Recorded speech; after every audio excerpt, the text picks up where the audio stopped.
میرے دوستو عزیزوں، اللہ رب العزت نے ہمیں ایمان پر جمایا ہوا ہے، یہ اللہ کا سب سے بڑا فضل ہے۔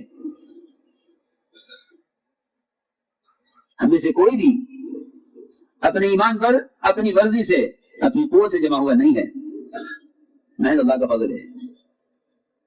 کیونکہ دنیا میں ایمان اللہ کے فضل کا مظہر ہے، اور دنیا میں کفر اللہ کے استغنا کا مظہر ہے، اور آخرت میں جنت اللہ کے فضل کا مظہر ہے، اور آخرت میں جہنم اللہ کے استغنا کا مظہر ہے۔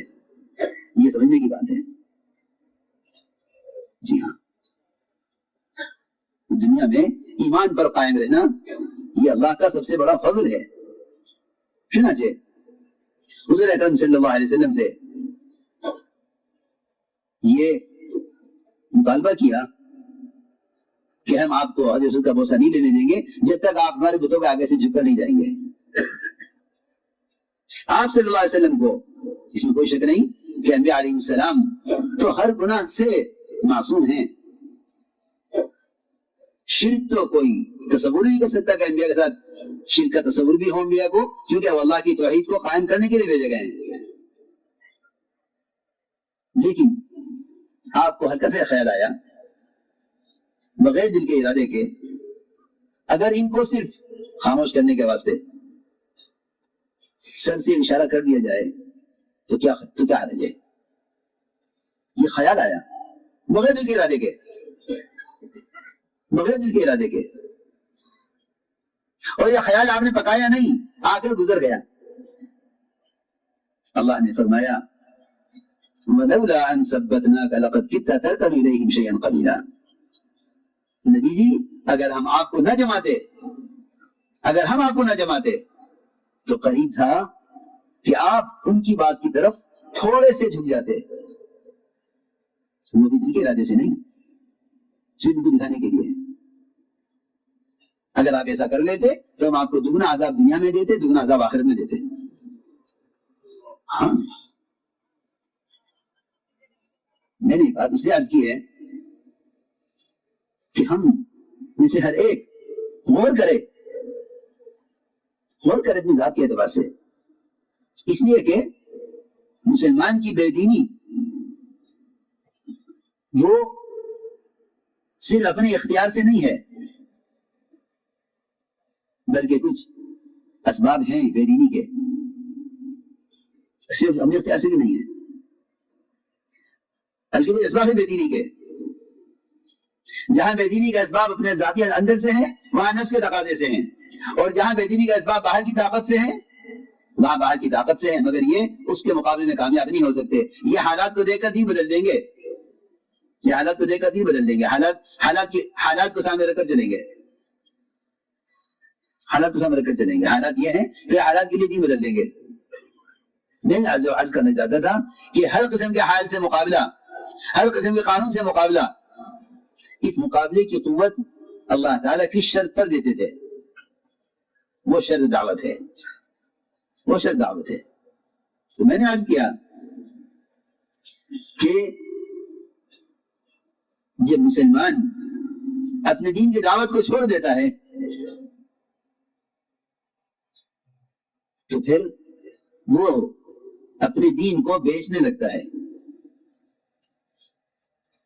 دین کا بیچنا میں نے عرض کر چکا کہ اگر ایک سنت کو بھی یہ کہہ کے چھوڑ دے کہ حالات، قانون، ماحول یہ سنت کا سے روک رہا ہے تو یہ اپنے دین کو ختم کرنے والا ہے۔ میں اس کی مثال دیتا ہوں۔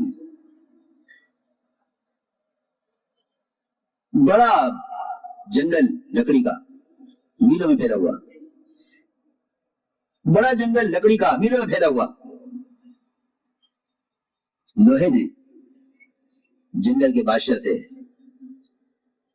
ایک بالش لکڑی کا مطالبہ کیا کہ تمہارے پاس اتنی لکڑی ہے، ہمیں اس میں سے ایک بالش لکڑی دے دو، ہمارے پاس لکڑی نہیں، ہم تو لوہے ہیں۔ بادشاہ نے اپنے وزراء کو جمع کیا، بھئی یہ ایک بالش لکڑی مانگتے ہیں۔ وزراء نے کہا ایک بالش، ہم انہیں 1 انچ لکڑی بھی نہیں دیں گے، اس لیے نہیں کہ ہمارا کمی آ جائے گی، میری بات بہت توجہ چاہے گی. ہم انہیں ایک اینچ لکڑی بھی نہیں دیں گے. میں یہ ساری جو بات کہہ رہا ہوں یہ بالکل صحابہ کرام کے عزم اور ان کے دین پر استقامت کی کا یہ ترجمہ ہے جو میں کہہ رہا ہوں. یہ سابق قصے ہیں.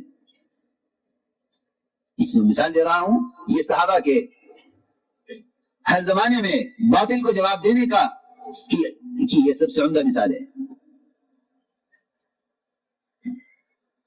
وزراء نے منع کر دیا کہ نہیں ایسا مت کیجیے. بادشاہ نے مانا.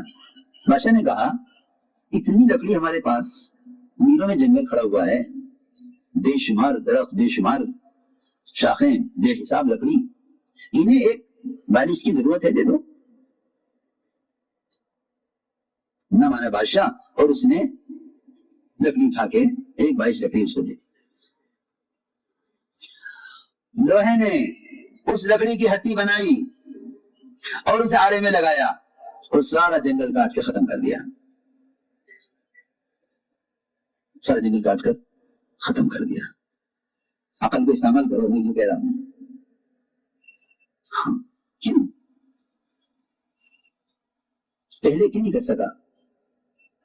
کہ جب تک مسلمان اپنے دین کا حصہ غیروں کے لیے چھوڑے گا نہیں, اس وقت تک وہ تمہارے پورے دین کو ختم نہیں کر سکتے. اس نے ایک بار اس لکڑی دی لوہے کو, اور یقینی بات ہے کہ اگر لوہے میں لکڑی کا دستہ نہیں ہے تو آرا کاٹے گا نہیں, ہاتھ کٹے گا. آپ ہاتھ سے آرا پکڑے کاٹو, ہاتھ سے آرا پکڑ کے چلاؤ, ہاتھ کٹے گا, لکڑی نہیں کٹے گی. کیونکہ اس لوہے کی جو قوت ہے, اس کے چلنے کی جو قوت ہے, اور اس کے کاٹنے کی جو قوت ہے, وہ اس ہتھی سے ہے جو اس میں لکڑی سے لگائی جاتی ہے. الذين آمنوا ولم يلبسوا ایمانهم بظلم اولئک لهم الامن وهم مهتدون.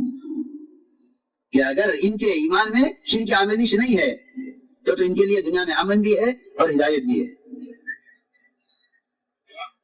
میں یہ کہنا چاہتا ہوں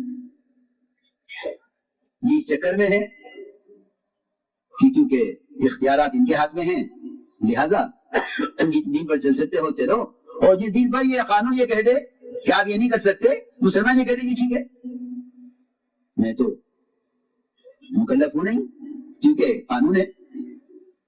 میری بات یاد رکھو, دعوت اللہ کے بغیر اگر کوئی دین پر چلنے سے مجبور ہے تو اللہ اس کے عذر کو قبول نہیں کریں گے.